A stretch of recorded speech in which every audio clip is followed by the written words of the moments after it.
Shang-Chi and the Legend of the Ten Rings is the most recent addition to the MCU.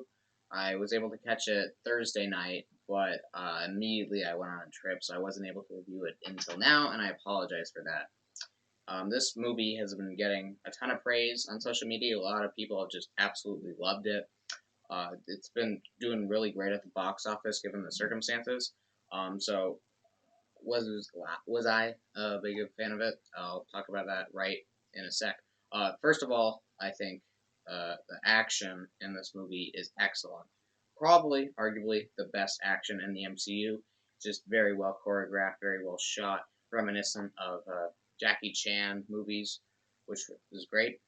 And it's able to do a lot of different things and variety with the action as well. The first scene on a bus is the best scene in the movie, in my opinion, and then it's able to do this cool rooftop fight scene, some stuff with CGI in the final battle, which we'll talk about in a little bit.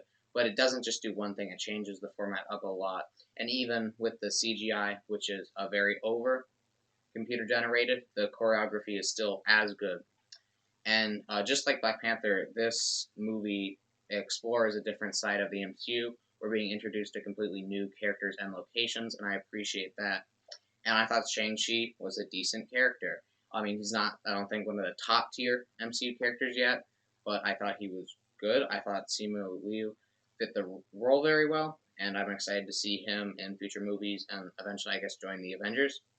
And my favorite part of this movie easily was Shang-Chi's father, the real Mandarin, uh, excellently acted by Tony Leung. He gave this great performance, and it was just compelling to follow this guy who not only kind of had a interesting and jaded worldview and relationship with his son, but how we're basically seeing a guy who is kind of inherently evil, but you see the shades of good in him, but they're drowned out by like anger and denial over his wife's death, and that was just so compelling to watch.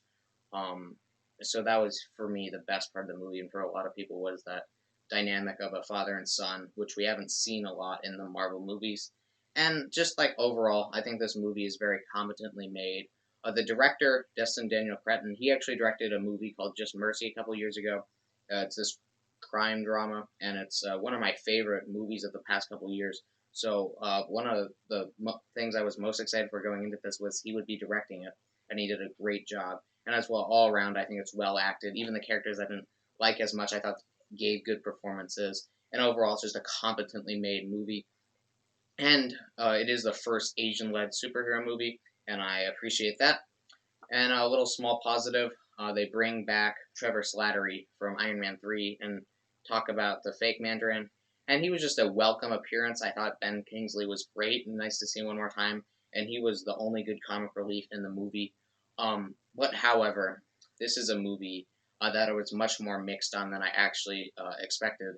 And I know the praise that people on social media have given does not line up with what my enjoyment of the movie. So I'll talk about all the problems, which I know a lot of other people have addressed.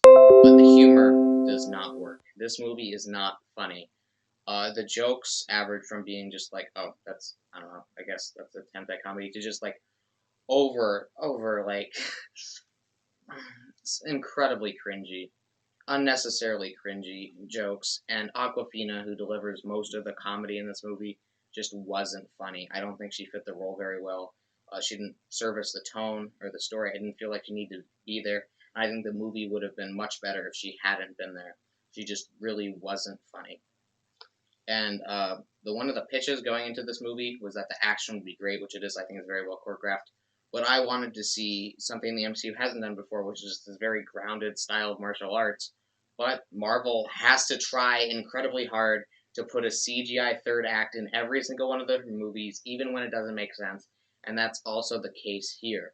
What could have been, I think, a very interesting, grounded battle between a father and a son is this big CGI spectacle with multiple armies and dragons, and it just hurts the experience. It completely took me out of any emotion I could have had in that final battle, and that was one of the most disappointing things about the movie. And this whole plot line about there's like this kind of dimension, and there's people who live there, and they have to go through like a bamboo forest to find it. It just didn't really work for me. I didn't find it compelling. I thought it was kind of unnecessary. I wish they had found some other way to have the final battle or explore something different. I just didn't really care about that. And like, this is a pretty small negative. Shang-Chi's sister in this movie is incredibly boring and pointless. The second they introduce her and they're like, Shang-Chi abandoned me when we were kids, I immediately know her whole motivation, character arc, without it having to be explained in dialogue. It's just such an obvious character and rap to take it. I did not find her interesting at all, and she was just another weak addition to the film. This is another small nitpick, but they put like Abomination in the trailer, and they made it sound like that would be like a really cool part of this movie. And pretty much everything you see in the trailer is all he does in the movie. And I just wish they hadn't put that in the trailer or hyped that up, because like it just felt like misleading marketing, and he could have not been in this film, and it might have made me happier that my expectations wouldn't be for that.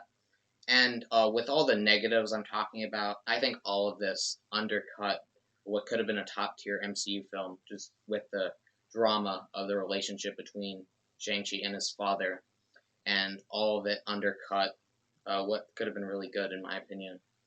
I think they had all the ingredients there, but they just didn't have enough time with those two characters to interact, because they're throwing all this other Marvel generic crap at the wall, and none of it stuck. When Shang-Chi's father sacrifices himself, which should be this really emotional moment, I didn't really care. I didn't think he was built up as well as he could have been, and it just felt too generic, and it didn't have the weight that it could have. So overall, while a ton of people loved this movie, I just didn't care for it as much. I walked out of the theater feeling nothing, and I don't think I've ever done that for a Marvel movie. I imagine that it'll age a little better over time, move up in my ranking. I think it's already done that a little bit, just hearing what people have to say about it.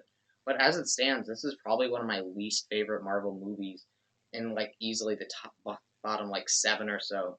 And I don't see that changing because I just didn't really care about this movie.